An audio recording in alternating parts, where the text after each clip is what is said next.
Hello बच्चों, let's understand the question first. The question says an oil drop has charge 9.6 into 10 to minus 19 coulomb, that is negative, and mass is 1.6 into 10 to minus 15 gram.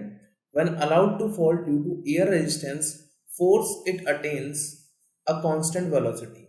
Then if a uniform electric field is to be applied vertically to make the oil drop ascend up with same constant speed, which of the following are correct? कौन सा इसमें correct होगा? The magnitude of resistance force is same in both the cases, है ना।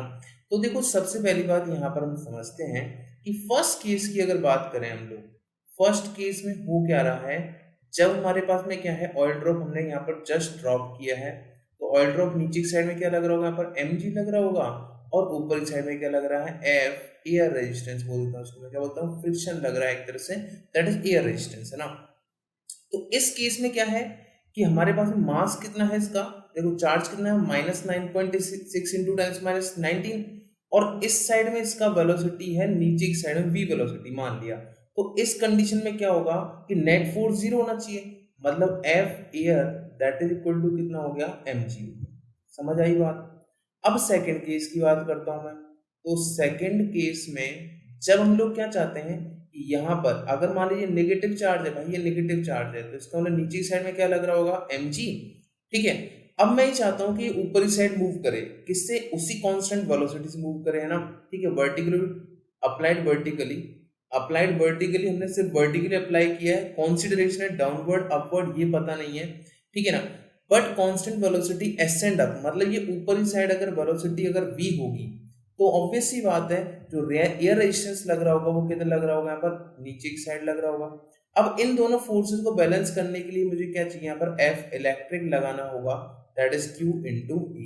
तो इस case में बोल सकता हूँ QE इक्वल टू हो जाएगा F एयर प्लस mg, और मुझे पता है F एयर की वैल्यू जो है वो कितनी है मेरे पास में, mg, मतलब यहाँ पर QE इक्वल टू हो गया मेरे पास में 2mg, ठीक है ना।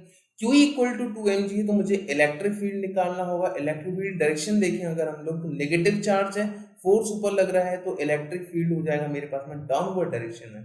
तो इलेक्ट्रिक फील्ड हो गया मेरे पास में डाउनवर्ड डायरेक्शन में, इलेक्ट्रिक फील्ड होगा, इसका मतलब the electric field is directed upward, the electric field is directed downward, तो ऑप्शन बी हो गया। अब देखते हैं हम लोग यहाँ पर E का वैल्यू हो जाएगा 2, M का वैल्यू कितना है हमारे पास, 1.6 इंटू 10⁻⁻15 इंटू 10 अपॉन यहाँ पर हो जाएगा 9.6 इंटू, यहाँ पर फॉर्मूला लिख देता हूँ मैं, 2mg/q, है ना, 9.6 इंटू 10⁻⁻19, ठीक है।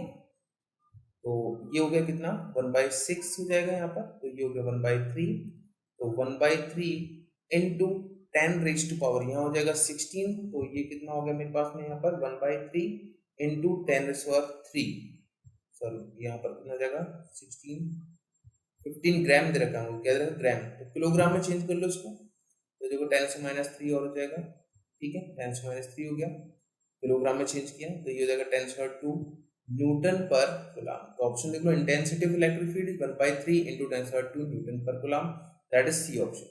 तो दो ऑप्शन सही है इसमें, बी और सी। तो आई होप आपको ये क्वेश्चन समझ में आया होगा। Thank you.